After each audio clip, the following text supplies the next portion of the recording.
Bonjour à vous toutes. Aujourd'hui, j'ai un immense plaisir de vous présenter Nina Goll-Compagnon. Cette femme qui, à l'âge de 30 ans, vit un drame passionnel qui l'a fait basculer dans un puissant chemin de transformation intérieure. Un événement que Nina a su convertir en cadeau de vie, un moment d'éveil pour changer le regard sur sa vie. Auteure, conférencière, infirmière, sophrologue, Gestalt analyste jungienne, Nina s'est révélée suite à un long chemin de résilience et de guérison du deuil.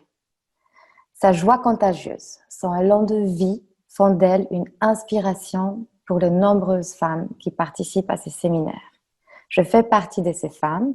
J'ai eu la joie de la rencontrer en vrai à Paris. Et j'ai envie aujourd'hui que vous puissiez goûter à ce que c'est de connaître Nina et notamment à ce que c'est d'être en présence de sa sagesse. Et notamment, il y a une phrase qui a beaucoup résonné en moi, celle de Nina justement, qui dit « La véritable force consiste non pas à se protéger ou à attaquer, mais à marcher le cœur ouvert sur le chemin de la réalisation de l'être. » Nina, bonjour. Bonjour Mariana, bonjour à toutes les personnes qui écoutent. Je suis ravie d'être là avec toi. Écoute, vraiment un grand merci parce que je sais que tu as un agenda chargé, que tu es vraiment quelqu'un de très lumineux et donc invité partout, qui voyage partout dans le monde, qui a une vie très nomade. Et j'apprécie d'autant plus que tu as trouvé le temps pour nous et j'espère que chacune de celles qui nous écoutent pourra vraiment bénéficier entièrement de ton histoire de vie et de ton authenticité. Donc, merci encore une fois pour ta présence. Pour commencer, en fait, Nina, j'aimerais que tu nous dises brièvement qu'est-ce qui t'a amené à entrer sur cette voie d'éveil? Alors, De oui, quitter ton ancien travail d'infirmière pour devenir une véritable guide spirituelle. Quel était ton chemin, tes expériences clés ou tes découvertes que tu as envie, là, spontanément, de partager avec nous? bon, alors déjà, je n'ai jamais cherché à être un guide spirituel. J'ai juste cherché à vivre et non pas survivre. Et ça, c'était déjà un sacré challenge. Bon. Et donc, comme tu dis, il y a des moments où la vie, elle nous met au plus bas et c'est ce qui m'est arrivé. J'ai tout perdu. Et donc, quand on perd tout, ben, on n'a plus grand-chose à perdre, n'est-ce pas? Mais en même temps, il était hors de question que je vive comme une zombie, comme une victime. Et donc, ce qui s'est passé à ce moment-là, c'est que j'ai fait en fait ce que tout le monde devrait faire hors circonstances dramatiques, j'ai envie de dire, c'est de m'abandonner à la vie. Et qu'est-ce que ça veut dire, s'abandonner à la vie? Ben, c'est juste suivre le flux, l'inspiration, les rencontres, et même si ça ne correspond pas forcément à ce qu'on avait dans nos critères mentaux, dans nos schémas. C'est-à-dire, pour moi, ça a été oser plonger dans l'inconnu, aller dans des endroits où je ne savais pas du tout ce qui m'attendait, faire des expériences, faire des stages. L'objectif premier étant de sortir de cette souffrance terrible qui me rongeait jusqu'à la moelle. Et je me disais, vivre ok, mais pas dans cette souffrance. Donc s'il y a une voie qui peut-être existe, je suis prête à continuer de vivre, sinon non. Est-ce que tu as Voilà. envie de nous dire un tout petit peu, parce que je sais que tu en parles publiquement, c'est pas un secret, qu'est-ce qui était ton moment de basculement? Qu'est-ce qui t'est arrivé pour que tu entames ce chemin? Ben, il m'est arrivé, je pense, le pire qu'une mère peut vivre, c'est-à-dire que mes deux enfants sont décédés dans l'incendie de ma maison. Et en plus, c'était un geste, je dirais, volontaire du père qui s'est suicidé avec eux. Et donc, parce que je voulais divorcer. Alors, je sais que beaucoup de femmes sont dans des situations, justement, où elles se posent la question de rester, de partir. Ça ne se posait pas pour nos parents, nos grands-parents. Mais notre génération, en tout cas, moi je suis une des premières générations sans doute, où les femmes ont commencé à vouloir vivre vraiment et se réaliser complètement. Et ça, c'était pas du tout habituel dans les couples, pour l'homme en tout cas. Et c'est ce qui a commencé à créer des tensions. Comme tu le sais, j'étais infirmière en pédopsychiatrie, donc j'ai automatiquement fait une analyse. Enfin, voilà, j'ai toujours ce goût, tu vois, cette envie profonde d'évoluer, d'aller plus loin encore. J'ai toujours su qu'on pouvait être plus heureux que ce qu'on était en train de vivre. Je ne savais pas comment, mais je le savais au fond de moi. Et donc, il y a toujours eu ce goût d'aller dans l'inconnu, d'évoluer, de comprendre, de me réaliser, parce que je ne voyais pas l'intérêt d'une petite vie médiocre à vivoter. Voilà, déjà, ça, c'était même bien avant qu'il m'arrive ce divorce, je dirais, dramatique. Voilà. Et donc, comme je te disais, donc à un moment donné, c'est comme si je suis morte, moi aussi, à ce moment-là. Symboliquement, je parle. Hein. Voilà. Et à un moment donné, il a fallu avoir cette impulsion de vie, quoi. Et je ne l'avais plus vraiment jusqu'au jour où j'ai lu le témoignage de Martin Gray, au nom de tous les miens, qui était un juif polonais qui a vu sa famille périr complètement dans les camps de concentration. Et lui, il a réussi à s'évader en se cachant sur un wagon. Il avait 15 ans. Et il a témoigné. Et dans ce témoignage, dans ce livre, ce dont il parlait surtout, c'était de la force de vie. C'était de cette capacité de résilience que j'ignorais totalement. Et ça a suffi pour me faire choisir de vivre, parce que s'il avait pu, moi je pouvais aussi. Et c'est aussi pour ça que je témoigne. Et c'est un peu ce que tu fais, toi aussi, hein, avec ça.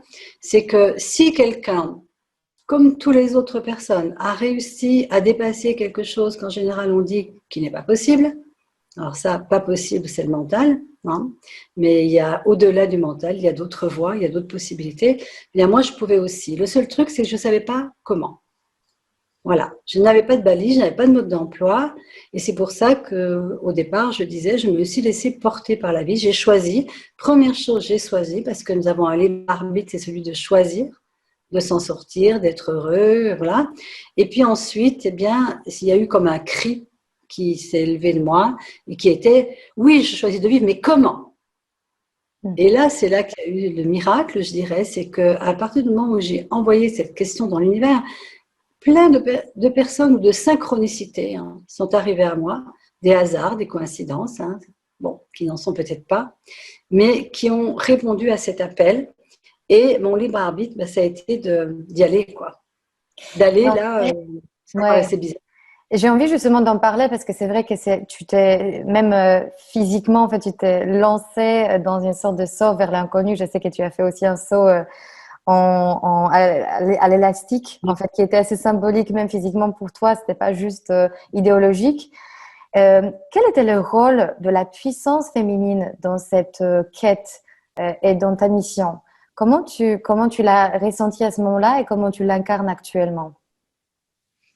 En réalité, c'est seulement après coup que j'ai pu observer cette puissance qui était en moi. Mais tu sais, sur le moment, j'utilisais toutes mes forces et tout ce qui venait à moi. Et je ne me rendais pas compte, je l'appelais pas puissance féminine, c'était juste mon instinct de vie, tu vois, qui m'amenait.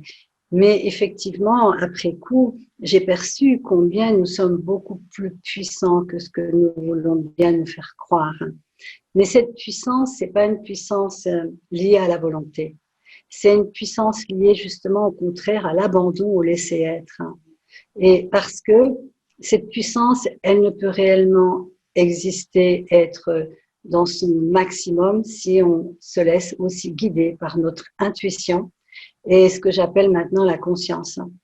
Et je n'y connaissais rien dans tout ça avant, j'étais athée, j'étais pas du tout dans ce chemin-là. Mais à partir du moment où j'ai choisi de vivre, je me suis acceptée d'abandonner et de saisir tout ce qui venait à moi, j'ai vu combien j'étais guidée. Et je dirais que cette puissance féminine, pour moi, c'est la puissance de la reliance avec la source.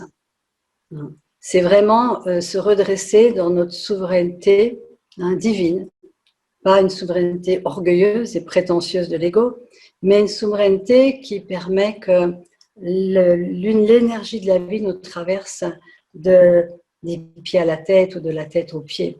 Voilà. Et c'est ça que j'ai découvert, qu'il y a une force qui n'est pas une force de volonté, de combattante, qui est l'inverse. C'est une force dans la vulnérabilité.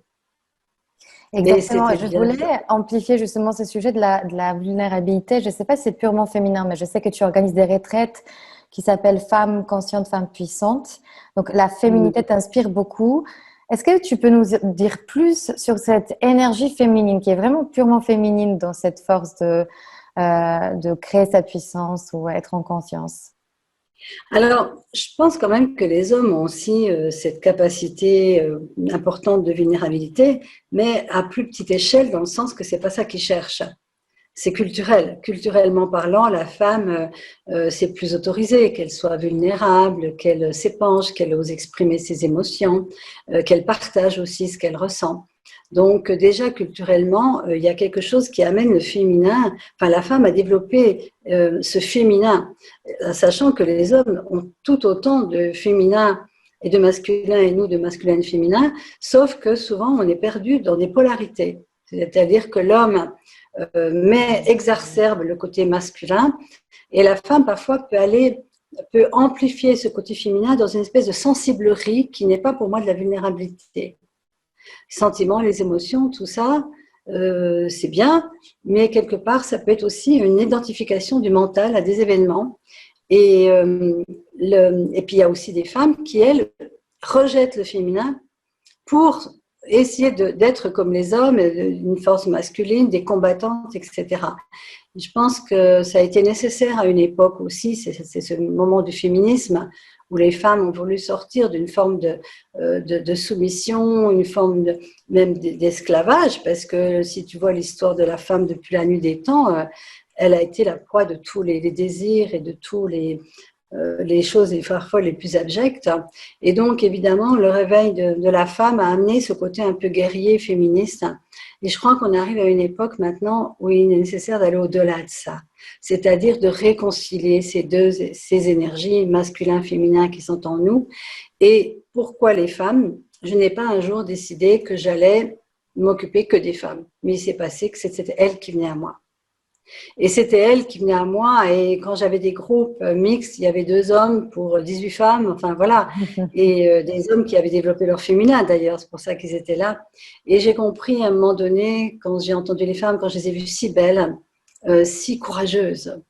La femme courageuse, bah déjà porter un enfant pendant 9 mois, elle mettre au monde, ça demande une forme quand même de courage, de vitalité et puis d'amour aussi, d'amour inconditionnel, d'ouvrir son cœur pour accueillir cette âme qui nous a choisis. Et donc les femmes, elles ont fait, je dirais, un chemin déjà en avant. Voilà. Et c'est pour ça que j'accompagne les femmes maintenant et que j'anime des retraites de femmes parce que j'ai vu aussi quelque chose qui m'a beaucoup touchée dans un de mes stages qui n'était pas un stage de femmes, mais il y avait 7 femmes. Les 7 s'émerveillaient des autres, mais n'avaient pas la possibilité de se reconnaître, elles, comme dignes d'émerveillement. Et là, j'ai été choquée. Je me suis dit, mais comment on en est arrivé là? Comment des êtres aussi merveilleux, aussi posés, sensitifs, aimants et puissantes, parce qu'elles étaient puissantes, on sentait une force d'oser même aller seules dans le monde, en acceptant en même temps les moments de faiblesse, de vulnérabilité, mais je sentais cette force de se redresser. Mais le problème, c'est qu'elles n'arrivaient pas à se mettre à la première place. Et alors, c'est là que j'ai décidé d'organiser cette retraite de femmes, parce que pour moi, l'objectif aussi, c'est de se donner totalement à soi ce qu'on attend d'une façon éperdue des autres. Et ça, c'est le drame de cette humanité. C'est le piège. Rechercher l'amour ailleurs, rechercher la validation dans le regard des autres, c'est ce qu'on appelle l'esclavage aussi. Et l'objectif pour moi de cette retraite, de cet accompagnement et de toutes les formations que je peux donner, quelles qu'elles soient, c'est que nous soyons capables d'être égoïstement heureux et heureuses. C'est-à-dire ce côté très féminin du sacrifice et d'abord l'autre et encore l'autre et toujours l'autre amène des frustrations énormes à l'intérieur des femmes qui finissent par éteindre leur flamme de joie, leur flamme de lumière, tu vois. Et ça, c'est plus possible. Nous devons, nous, être des inspirations pour le monde, parce que nous ne pouvons pas rendre les autres heureux, parce que être heureux est un choix. Par contre, nous pouvons être une inspiration en l'étant nous-mêmes pour les personnes, et notamment les femmes, qui sont prêtes à reconnaître qu'elles aussi, elles peuvent atteindre ça. Et tu as raison, le témoignage est important parce que j'ai des fois entendu des personnes qui connaissait pas du tout ce qui m'était arrivé et qui disait mais c'est facile de parler de ça quand on n'a rien vécu, quand on a tout. Et moi, j'ai ri parce que j'ai ri intérieurement, mais je me suis dit, c'est fou ces clichés qu'on a, quoi.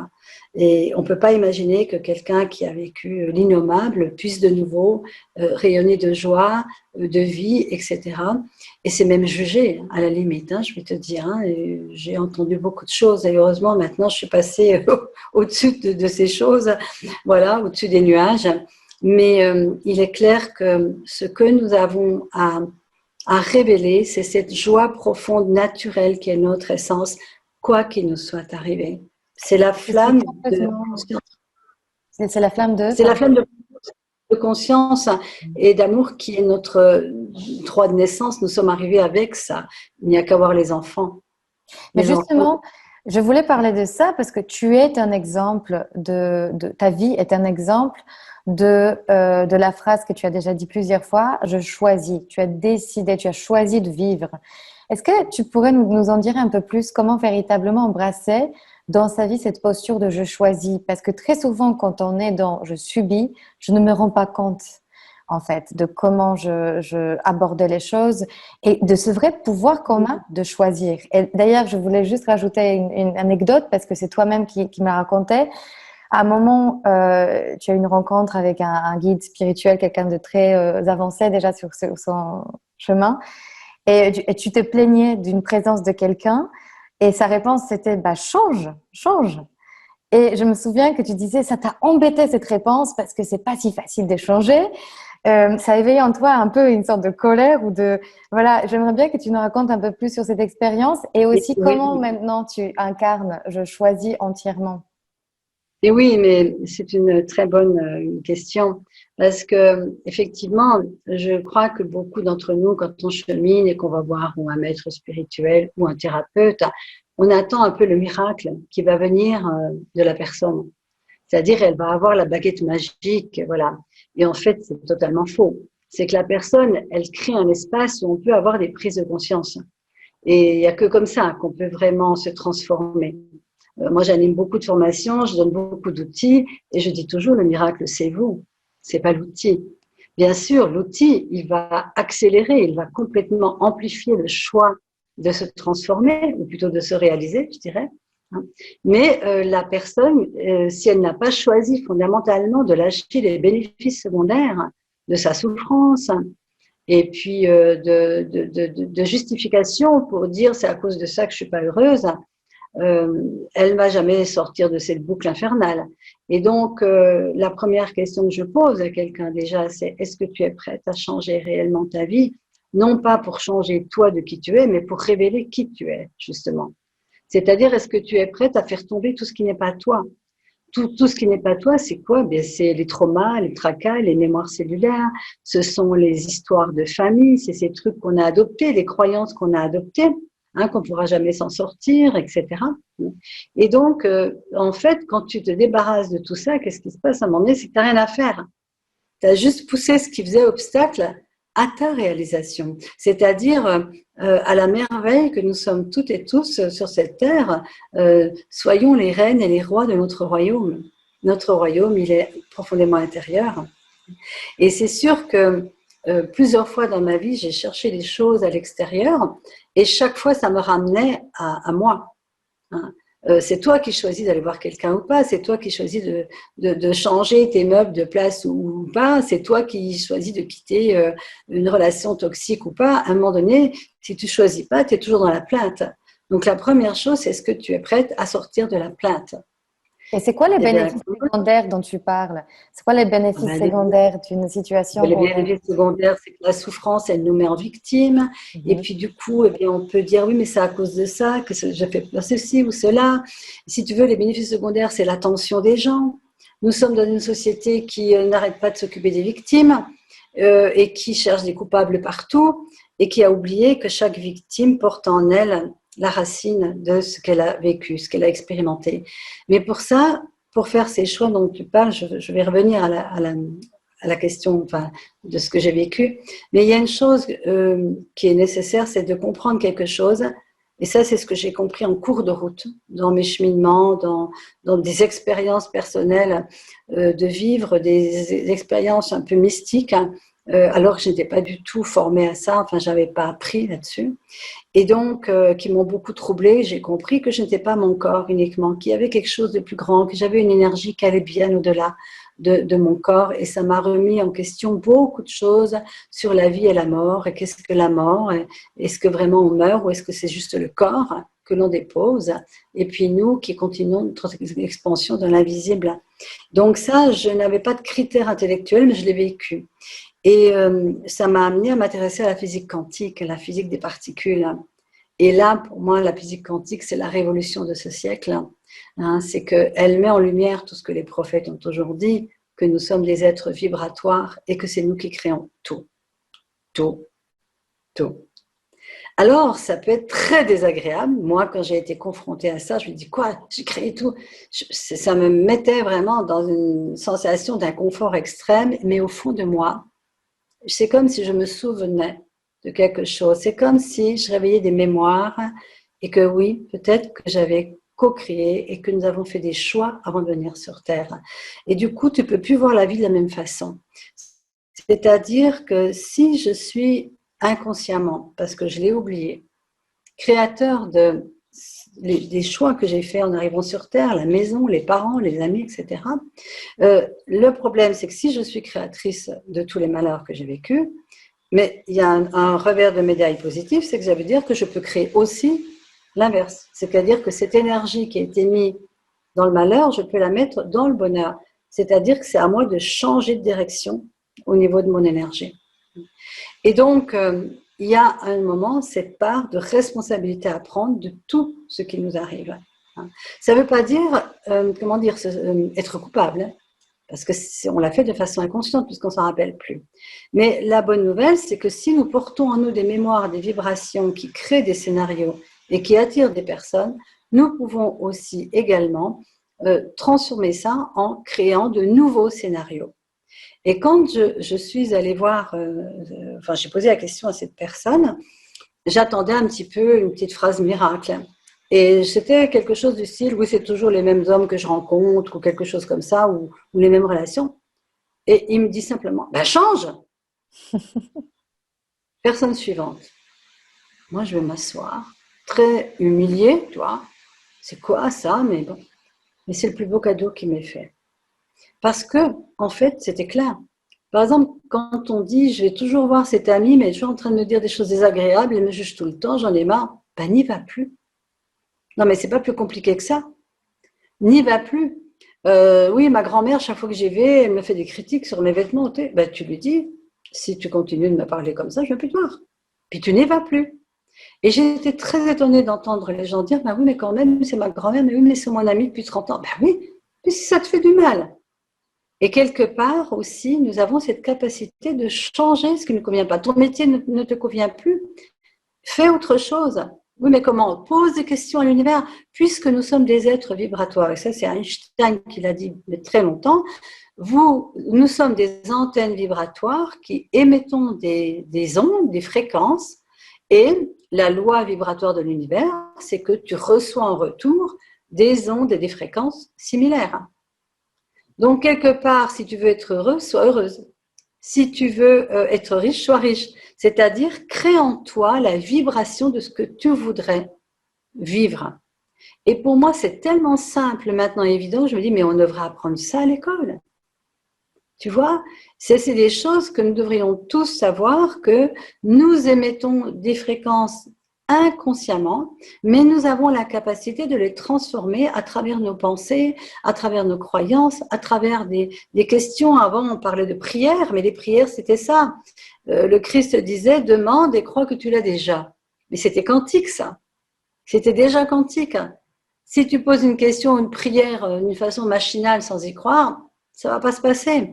Mais si tu es déjà dans le feu ardent du changement, là, il y a de l'intensité. Donc, en fait, c'est le désir de posséder quelque chose qui va créer une nouvelle vibration en nous, qui va commencer à attirer quelque chose de similaire. On est d'accord que ça se crée aussi par une émotion forte, de vouloir le posséder. de Alors, désirer quelque non, chose non. comme un rêve? Alors, je vais pas vraiment le dire comme ça parce que Mhm. désirer et vouloir, c'est un peu le mental. Il y a une forme d'avidité dans désirer. Non, c'est tout simplement vivre intérieurement. Et tu vois, quand si tu as envie d'être dans le bien-être, ben mets-toi dans une posture de bien-être, respire, prends-toi un bain, voilà, et quelque part, tout d'un coup, tu sais, en fait, nous sommes naturellement le bien-être. Nous le sommes. C'est notre nature profonde. Donc, ce qu'il faut faire partir, c'est ce qui nous en empêche. C'est-à-dire les tensions, les croyances parasitantes, les pensées parasitantes, et c'est se désidentifier. C'est pour ça que dans mes retraites, je ne fais pas d'enseignement théorique. Tout passe par l'expérience. Parce que si on n'a pas vécu, bien sûr, de temps en temps, je vais quand même étayer avec des connaissances qui vont venir soutenir une expérience, etc. Mais j'ai eu, moi, la chance de ne rien savoir quand j'ai commencé mon chemin. C'est-à-dire de ne savoir que ce que j'avais pu apprendre en tant que psy, mais c'est tout. Mais je n'avais pas du tout de connotation spirituelle, de confiance, etc. Et c'est l'expérience. J'ai été amenée à vivre des expériences. Hein. Et donc, c'est vraiment, la vie m'a amenée là parce que déjà, j'avais choisi à un moment donné. J'avais crié, comment je peux changer? Et tout d'un coup, cette énergie est arrivée comme elle arrive à tout le monde, sauf que la plupart du temps, le mental vient contrôler et empêcher, ne nous laisse pas y aller. Moi, mon mental, il était par terre, hein, parce qu'il connaissait pas la situation, il savait pas la gérer, et c'était une grande chance puisque j'ai pu, et je n'étais plus attachée à rien. Parce que un des chemins aussi, c'est le détachement total aussi. C'est-à-dire aimer cette vie, l'apprécier, mais ne pas en être attaché. Hein. C'est-à-dire, du coup, s'accrocher là, s'accrocher là. Donc, si quelque chose t'amène tout là-bas, tu es tellement accroché que tu n'y vas pas. Et donc, le plus difficile, c'est d'accepter d'ouvrir les mains et de lâcher, de lâcher, de lâcher. On a parlé justement, j'adore ce que tu dis parce que c'est comme ça qu'on s'ouvre à des opportunités qui parfois nous surprennent, qui ne sont pas prévues, planifiées, contrôlées, parce qu'on est énormément dans le contrôle en fait, ce qui nous évite justement d'entendre ces signaux qui viennent un peu par hasard justement. Et là, j'ai envie de te demander, on a parlé vibration, je sais que tu as étudié l'école jungienne et notamment le sujet qui me passionne, c'est celui de synchronicité. Est-ce que tu Oui, pourrais nous en parler plus, nous décrire ce phénomène bien et sûr. dire ce que Moi, ça veut dire dans notre vie quand on commence à vraiment les voir se matérialiser dans notre vie et les reconnaître?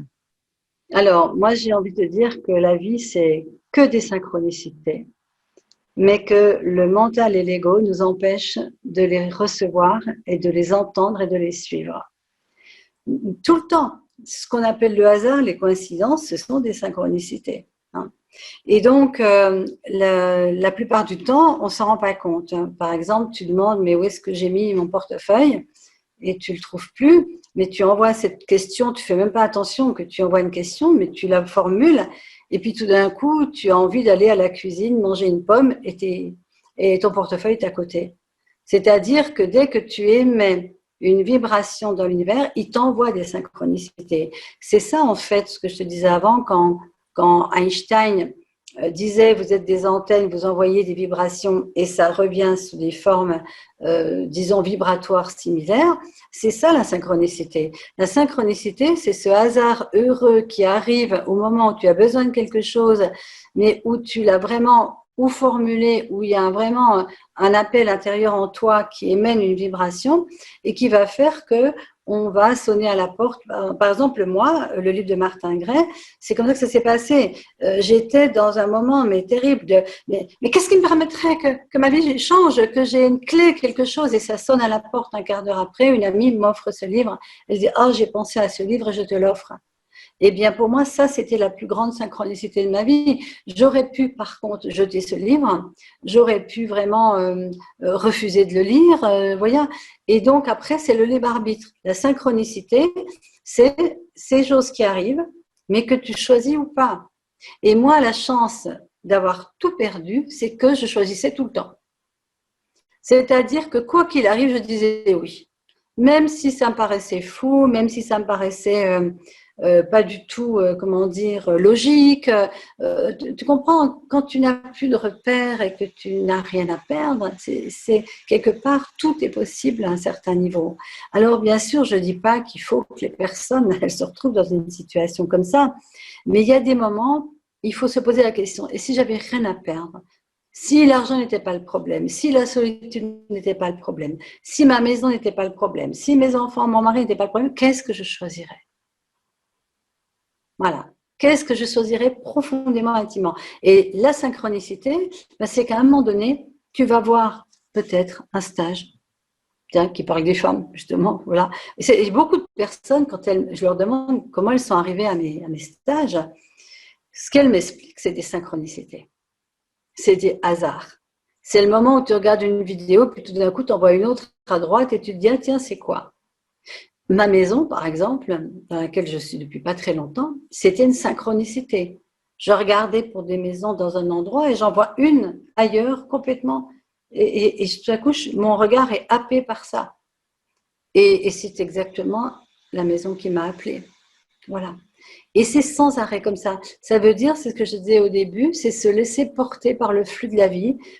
Se laisser porter par le flux de la vie, c'est accueillir toutes ces synchronicités, toutes ces choses qui viennent devant moi et qui sont une invitation.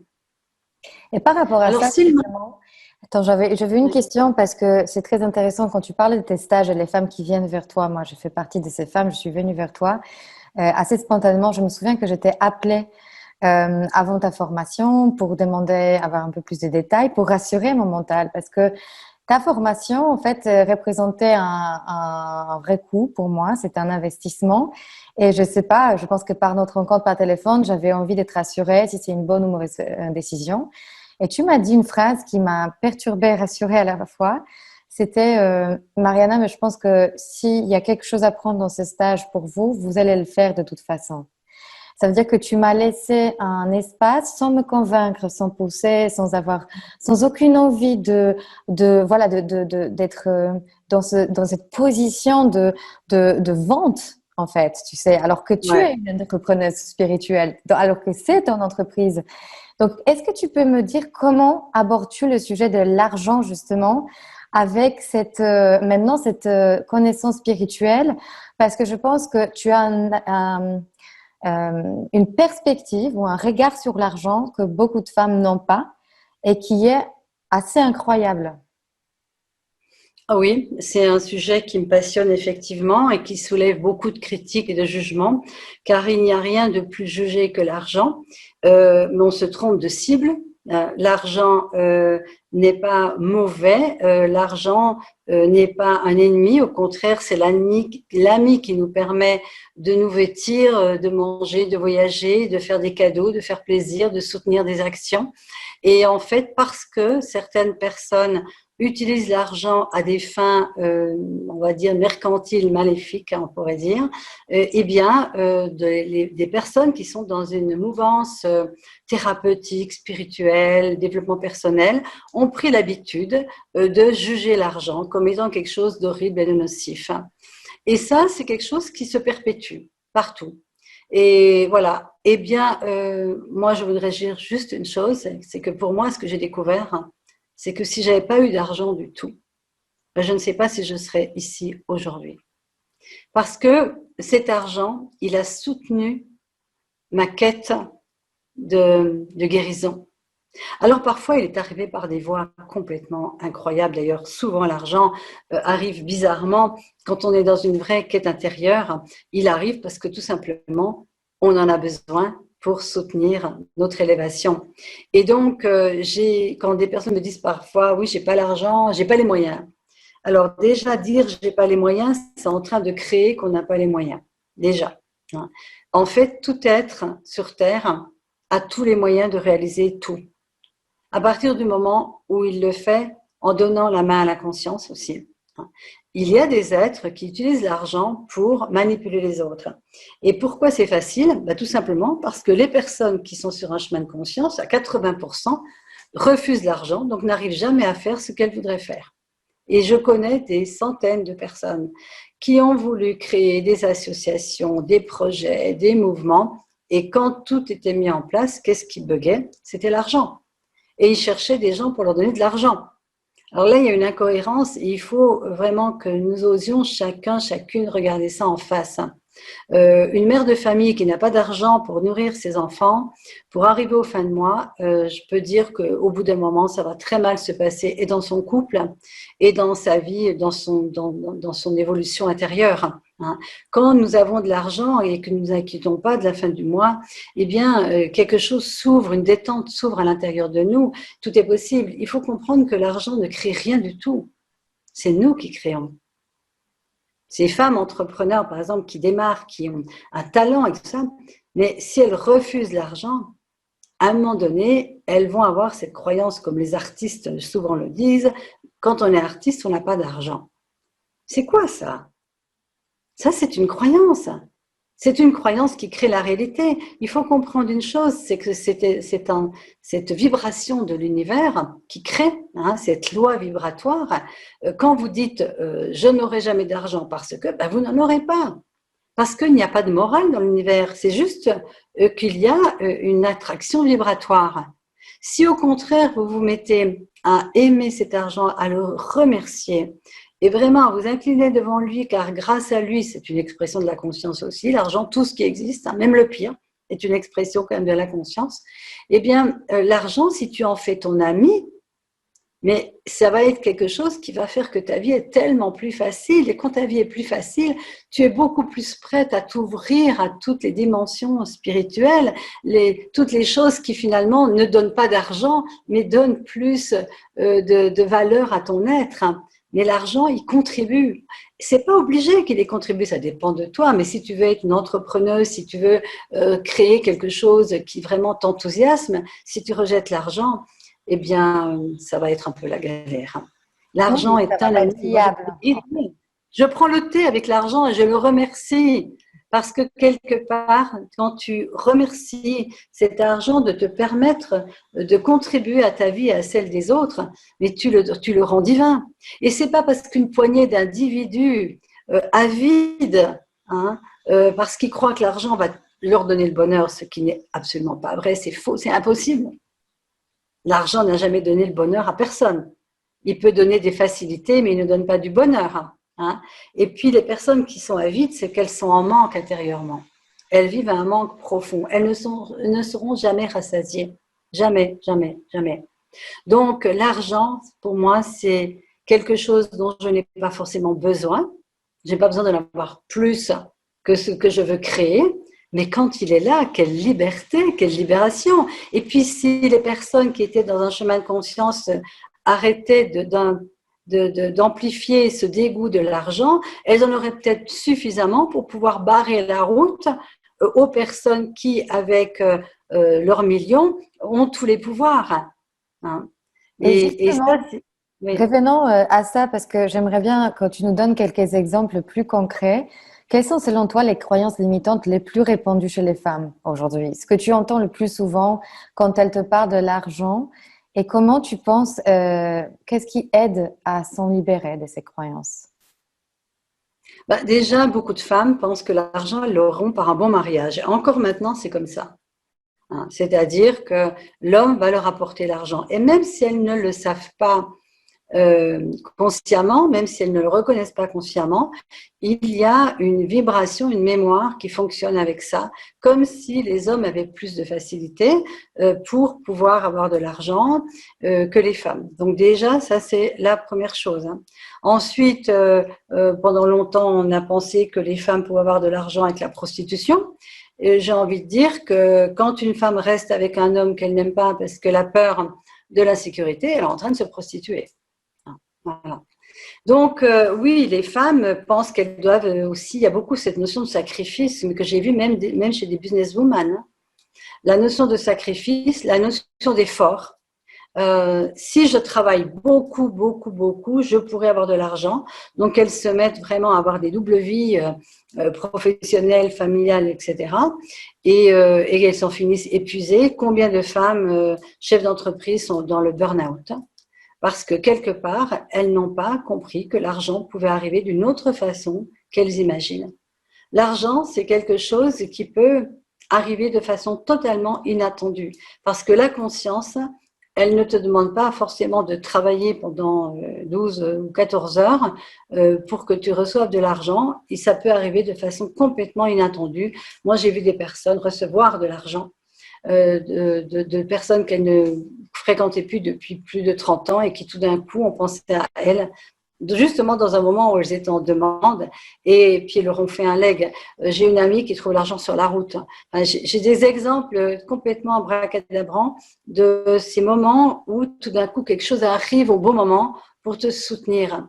Alors c'est sûr que si tu juges l'argent, que si tu dis ah l'argent quelle horreur, ah l'argent ça pourrit le monde, etc., et que tu en es convaincu parce que tout le monde pense que c'est l'ego aussi qui dit ça, parce que beaucoup de gens dans le développement personnel ont beaucoup d'ego.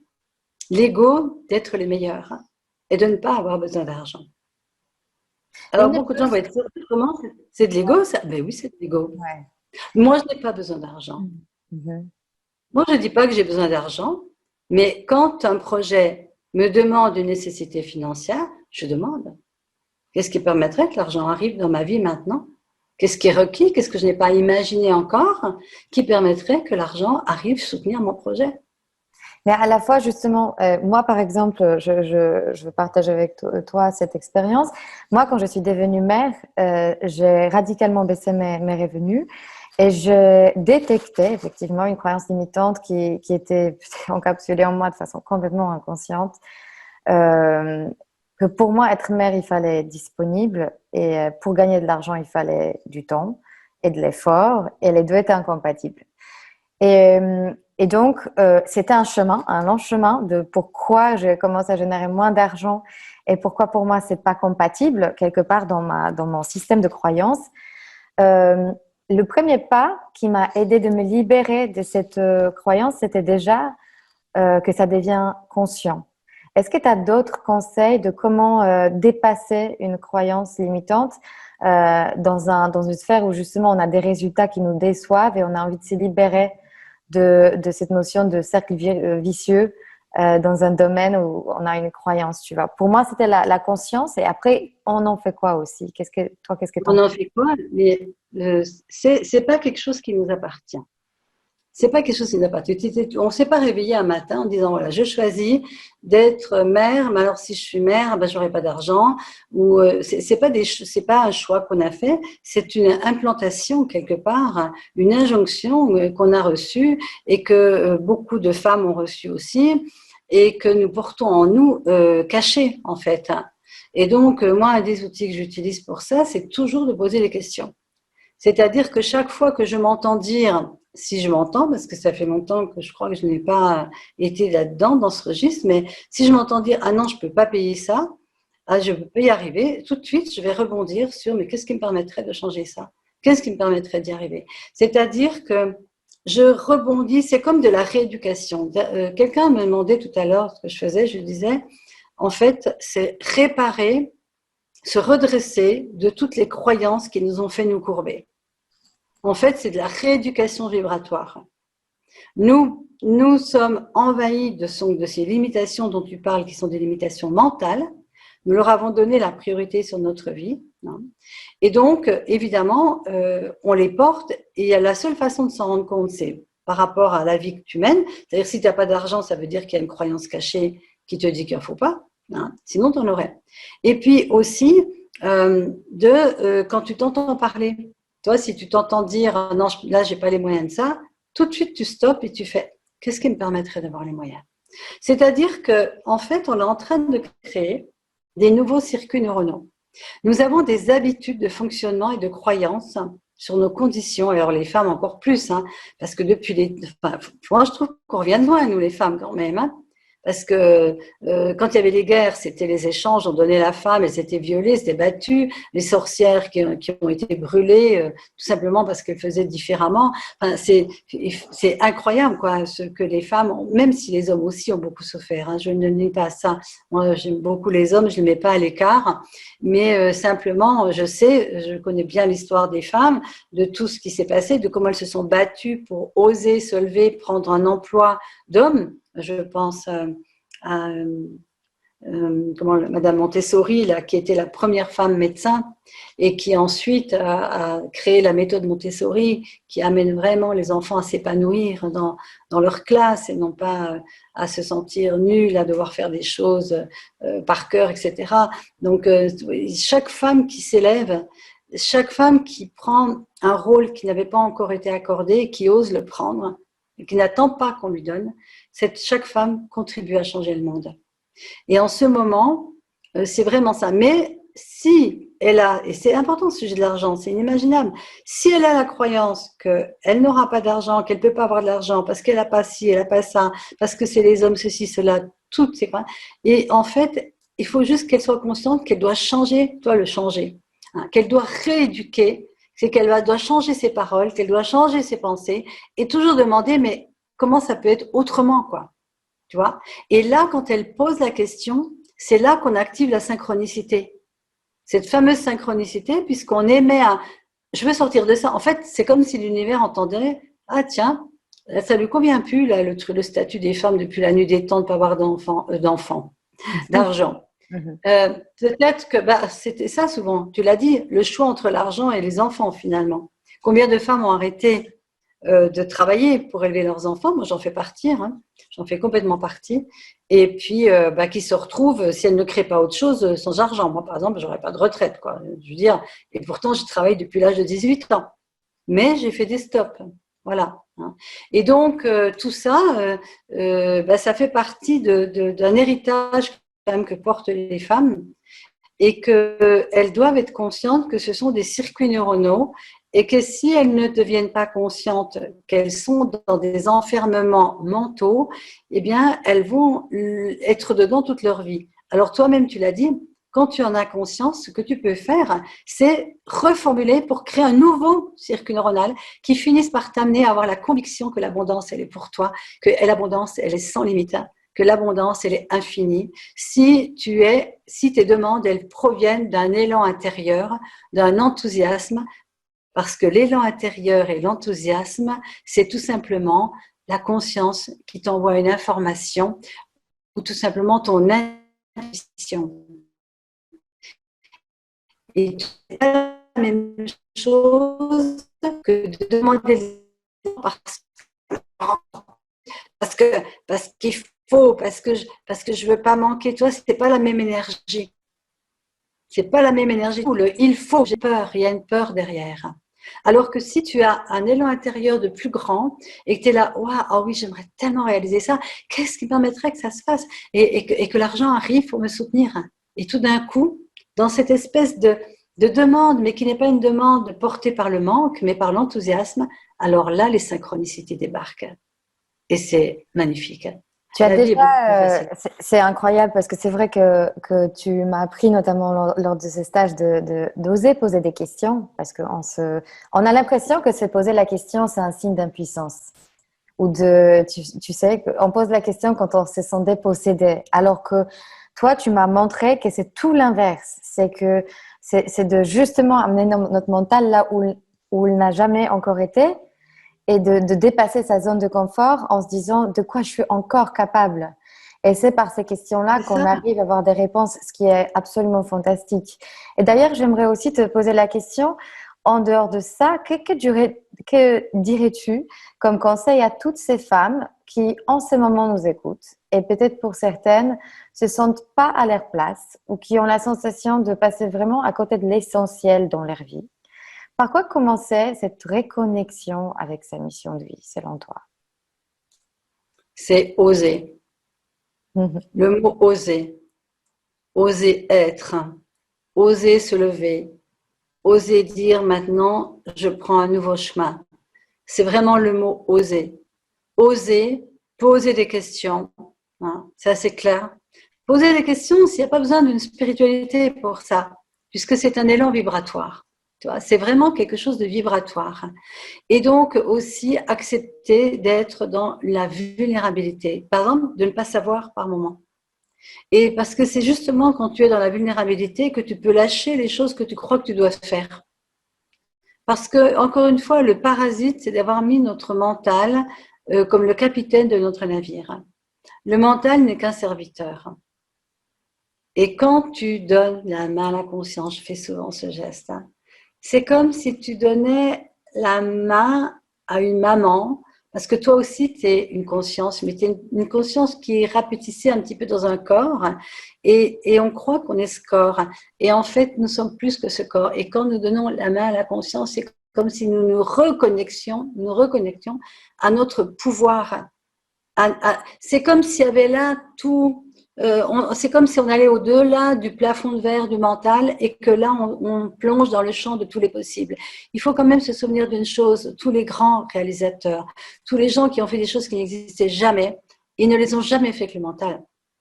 Ils ont été inspirés, les grands créateurs, les Chopin, les Beethoven, les Léonard de Vinci, Jules Verne, etc., n'ont rien fait avec leur mental, ils l'ont fait avec tout d'un coup. Oui, mais c'est ça, avec l'intuition. Et quand, je dirais à ces femmes, quand vous sentez un élan intérieur, un enthousiasme, une joie, sachez que vous pouvez réaliser ce qui vous enthousiasme. Il n'y a rien qui ne nous soit donné que nous puissions réaliser. C'est quelque chose, et Richard Bach disait quelque chose comme ça, il n'y a aucun rêve que nous puissions réaliser, hein, parce que quelque part, il a déjà été envoyé par le champ des possibles. Donc, si nous avons, voilà, croyons en nous. Et par rapport au mot oser, parce que c'est un mot qui est très fort, j'ai vraiment une sorte de frisson quand quand tu l'as dit. Le revers pour moi de ce mot est la peur, parce que nous osons, mais nous avons peur d'oser. Et est-ce que tu peux nous dire, toi, de ton expérience, comment tu affrontes, toi, tes peurs? Et à propos de tous tes changements de vie. Parce que forcément, j'entends le fait que tu ressens la peur quand même, ou tu ressens plus de peur. Et bien sûr, quand je t'ai parlé du saut à l'élastique, par exemple, il ne faut pas croire que j'avais pas peur, j'étais terrifiée, terrorisée. Mais pour moi, c'est un challenge de malgré la peur, j'y vais. Et c'est ça. On ne va pas ôter la peur, hein, forcément. Mais on a la capacité de choisir de la traverser.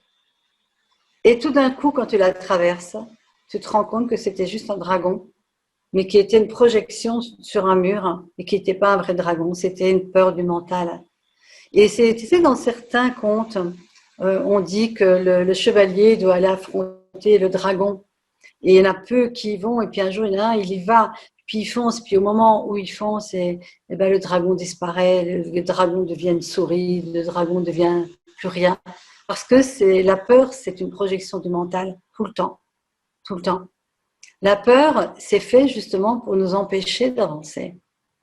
Si nous croyons qu'elle est réelle et qu'elle est un signe, alors parfois, oui, parfois il peut y avoir des formes de peur pour ne pas se mettre en danger. Hein. Mais donc là, ça amène une forme de conscience. Hein. Mais la vraie peur, cette peur qui paralyse, qui inhibe, elle est exactement comme la culpabilité, elle est comme la honte, la colère, tout ça. Ça, ce sont des énergies qui nous stoppent dans notre élan. Et à ce moment-là, il faut inviter tout ce qui crée ces énergies-là de s'en aller, de disparaître. Il y a des formulations pour ça qui sont absolument extraordinaires. Tu peux nous donner la peur. Oui, juste une phrase comme ça qu'on pourra nous. Oui, par exemple, tout ce qui est, par exemple, moi, c'est un implant, ce sont des choses implantées, ça. C'est des choses qui ne sont pas notre nature profonde. Un enfant n'a pas peur, hein, tout petit, avant que le mental se développe. Hein. Et donc, on peut poser la question, tout ce qui est caché sous le tapis, hein, qu'on ne voit pas, hein, et qui vient créer et alimenter la peur, je le laisse partir et je l'envoie dans l'univers. Allez hop, toi, tu peux le faire énergétiquement. Parce que quelque part, quand tu poses la question, tu invites cette énergie à monter. Tu n'as pas besoin de savoir ce que c'est. Ça peut être quelque chose de tellement vieux, quelque chose qui ne t'appartient pas, mais qui est là dans ton ADN, tu vois, et qui vient t'empêcher de vivre. Combien de gens disent, mais je voudrais faire ça, mais j'y arrive pas, je peux pas, etc. Mais ça, c'est pas eux. C'est une espèce d'inhibition qu'ils ont récupérée dans leur ADN. Et donc, c'est une énergie qui demande à partir. Mais c'est à nous de l'inviter à partir. Donc, c'est très simple. Il n'y a pas besoin de se battre, il n'y a pas besoin de prendre une épée, il n'y a pas besoin de tout ça. Il y a juste être dans cette posture. Ce que ça veut dire, je choisis d'arrêter de nourrir tout ce que je ne sais pas que j'ai, qui est caché, mais qui donne cette peur, qui me donne cette impossibilité d'aller de l'avant. Tu vois, là encore, c'est une forme de choix. Dès que tu poses la question, c'est que tu as fait le choix de te libérer. tu vois. Pour beaucoup de personnes, avoir peur, c'est une excuse pour ne pas se libérer. Tu sais, il ne faut pas croire que tout le monde veut être libre. Là, j'ai compris ça. C'est comme dans la grotte de Platon. Finalement, ça remonte à loin, où tout le monde criait liberté, liberté, liberté. Et puis la grotte était grand ouverte, ils n'avaient qu'à sortir. Donc, c'est facile de crier liberté, et puis on a l'impression qu'on est, voilà. Mais à un moment donné, il faut juste faire le choix d'aller dans l'inconnu de la vie. Ce qui nous empêche d'oser, c'est parce que le mental ne peut pas contrôler ce qu'il ne connaît pas. Et la seule façon de se libérer et de se relever dans notre souveraineté divine de femmes alignées qui sont prêtes à changer le monde pour que les enfants et les générations futures osent aussi vivre et non pas survivre comme on voudrait parfois nous faire vivre, hein, eh bien, à ce moment-là, il faut oser. Il faut oser aller dans ce qu'on ne connaît pas parce que de toute façon, la réponse, elle est dans ce qu'on ne connaît pas. Nous ne pouvons plus continuer de vivre de cette façon-là. Et c'est pour ça que moi, je lance un appel aux femmes, parce que les femmes, c'est elles qui portent la vie pendant 9 mois.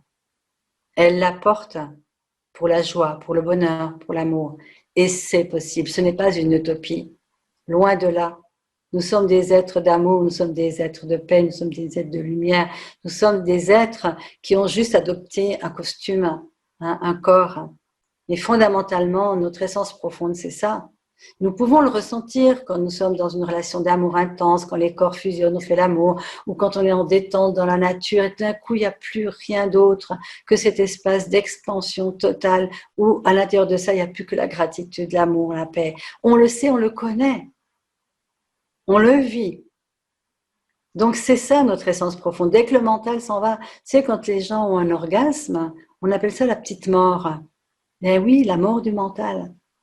Et quand le mental n'est plus en train de te capturer, tu es là. Et tu n'as même plus envie d'en sortir, il n'y a plus de temps, il n'y a plus que l'espace. Je pense que, Mina, on ne pourrait pas mieux finir cet épisode que sur une tonalité sexuelle et orgasmique. Donc, j'adore. Écoute, merci pour ton temps. Merci pour cette guidance. Ta voix compte énormément et je suis très fière de pouvoir la porter, la diffuser au plus grand nombre de personnes qui te connaissent peut-être pas encore. Je veux bien sûr donner aussi toutes les informations à propos de ton site et tes stages pour toutes celles qui sont intéressées par ton travail. Est-ce que pour finir, tu as envie de dire, peut-être lancer une invitation ou récemment, ou bientôt, vous allez organiser quelque chose que tu aimerais partager avec nos auditrices? Ben, il faut savoir aussi qu'en dehors des retraites de femmes qui durent 7 jours, je fais aussi des ateliers femmes conscientes, femmes puissantes en ligne. Voilà, de 2 ou 3 heures sur 4 ou 5 rendez-vous, on va voir. Donc, ça peut être aussi pour les femmes une invitation à nous rejoindre pour tout ensemble développer des outils, partager et puis commencer à semer des graines, hein, pour une transformation. Et puis plus récemment, là, je ne sais pas si ça sera trop tard, mais samedi soir, je donne une conférence en ligne qui s'appelle Faire de sa vie un chef-d'œuvre. Voilà. Donc voilà, et puis les personnes peuvent s'abonner à ma chaîne YouTube, peuvent s'abonner où il y a beaucoup, beaucoup, beaucoup de vidéos. Est-ce que tu peux nous dire le titre de ton livre sur justement…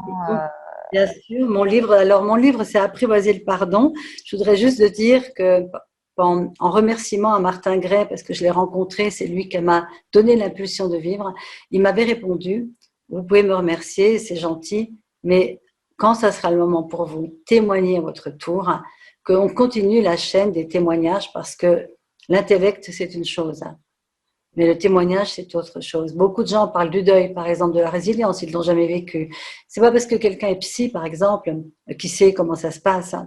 Je veux dire, quelque part, les témoignages de gens simples, tout simplement vivants, peuvent amener une ouverture que, ah oui, mais si elle a fait ça, je peux aussi. Alors moi, j'ai pas de recette dans mon livre, je raconte tout ce cheminement. Vraiment qui m'a fait voyager dans le monde entier, qui a fini en Inde devant les foyers de crémation, hein. Et là j'ai compris, j'ai su que ce qui m'était arrivé avait tellement changé ma vie que il y avait plus que le pardon et la gratitude, parce que ce qu'on n'a pas tellement évoqué, c'est que j'anime aussi des cercles de pardon, pas le pardon qu'on croit, c'est le pardon inversé. c'est-à-dire arrêter d'accuser les autres de notre malheur et leur demander pardon de les avoir toujours accusés de notre malheur. Et ça, c'est un sacré choix. Mais à partir de là, on peut reprendre la responsabilité de sa vie et de créer notre bonheur. Sinon, on est enfermé.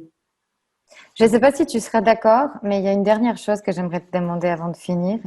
Tu nous as raconté une magnifique histoire à propos des deux âmes sur le pardon. Est-ce que tu te souviens de cette histoire? Est-ce que tu penses Oui, que tu pourras la oui, raconter? oui. Parce que c'est une C'est une histoire qui histoire me de... fait des frissons à chaque fois et je serais ravie. Ouais, et puis moi aussi, parce que c'est tellement mon chemin, en plus, c'est comme si on parlait de moi quoi, dans cette petite histoire, ce qui est de Neil Walsh. C'était un petit livre qu'il avait écrit pour les enfants, je crois, enfin plutôt pour les adultes, je trouve, mais bon.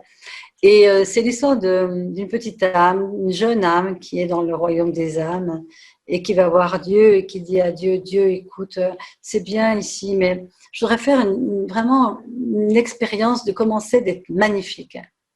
Puis Dieu lui dit, mais tu es magnifique. Tout ce que je crée est magnifique. Oui, oui, mais je voudrais le vivre dans un corps, toi, par exemple, sur la terre. Sur la terre, parce que la Terre est réputée de ne pas être la planète la plus facile. Alors elle dit, oui, oui, oui, voilà, je veux vivre ce que c'est dans un corps, ce que c'est d'être magnifique. Alors Dieu lui dit, bon, ben, écoute, je vois que tu as très envie, ok, qu'est-ce que tu voudrais expérimenter pour ça? Elle réfléchit et elle dit, ah, je sais, je voudrais expérimenter le pardon. Bah, Dieu il dit, c'est beau ça, oui, d'accord.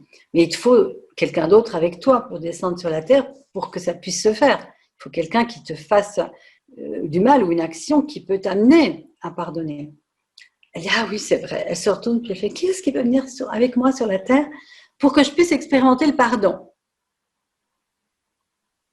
Toutes les âmes regardent ailleurs. Rien. Silence. Elle recommence. Mais qui c'est qui voudrait bien venir? Parce que j'ai besoin de quelqu'un pour venir sur la terre pour expérimenter le pardon. Toujours rien. Alors là, elle devient toute triste. Et elle ne dit plus rien. Puis tout d'un coup, elle entend une voix. Moi, je vais venir avec toi sur la terre pour que tu puisses expérimenter le pardon. Alors là, elle se retourne. Et qui a parlé? La plus vieille âme qui soit. Celle qui n'aura plus jamais besoin de s'incarner tellement elle a évolué, tellement elle a grandi vibratoirement. Elle dit, ah non, non, non, pas toi, non, je ne peux pas te demander ça, non, vraiment.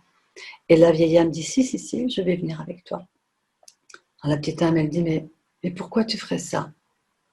Je vais venir avec toi parce que je t'aime. Mais j'ai juste une chose à te demander. Ce que j'aimerais, c'est que je vais devoir tellement baisser mes vibrations pour te faire du mal, que je risque d'oublier, qui je suis et d'où je viens. Alors toi, s'il te plaît, ne l'oublie pas. Est-ce que tu vois la puissance de cette histoire? C'est ce qui m'est arrivé, moi, par rapport à mon ex-mari. C'est qu'à un moment donné, il y a eu quelque chose en moi. Quand je me suis retrouvée, j'ai fait un rituel, j'étais devant sa photo. Et j'ai dit, je ne savais pas ce que j'allais dire. J'avais fait un rituel pour ma fille, mon fils. Puis quand je suis arrivée devant sa photo, je ne savais pas ce que j'allais dire. Et tout d'un coup, ma voix a sorti. Je sais que nous avons co-créé ça ensemble. Et je ne peux même pas dire comment c'est sorti, d'où ça vient. Et je ne faisais que pleurer. Et quelqu'un dans la salle qui était médium a dit, Robert est en train de dire, enfin, tu te souviens. Ça a été quelque chose, je sais que c'est pas facile pour certaines personnes à l'entendre, il faut le vivre. Moi, j'aurais jamais imaginé qu'un jour je dirais ça. Mais ça s'est mis en moi comme une évidence. Donc, la vie, c'est pas tout ce qu'on croit. On dit dans mes formations, tout est l'opposé de ce que cela paraît être, et rien n'est l'opposé de ce que cela paraît être. C'est-à-dire que les choses que l'on voit ne sont pas forcément ce qui est là, ce qui est caché derrière. Merci Mina, merci beaucoup pour cette sagesse et surtout merci de nous aider à voir les cadeaux derrière chaque chose qui se passe dans notre vie qu'on ne comprend pas forcément au premier regard et que finalement derrière il y a quelque chose à prendre et à comprendre. Et écoute, fantastique enregistrement, fantastique échange. Merci pour tout ce que tu as fait, ta disponibilité. Et j'espère te voir très bientôt et surtout voir ta magnifique maison qui est cachée dans les montagnes. Au-dessus des nuages. Exactement, au-dessus des nuages, t'as trouvé ta place sur Terre. Ben, merci à toi pour ce que tu fais, pour ces podcasts. Je pense qu'ils vont enrichir beaucoup de femmes à tout point de vue. Merci beaucoup, Mina, et à très bientôt. À bientôt.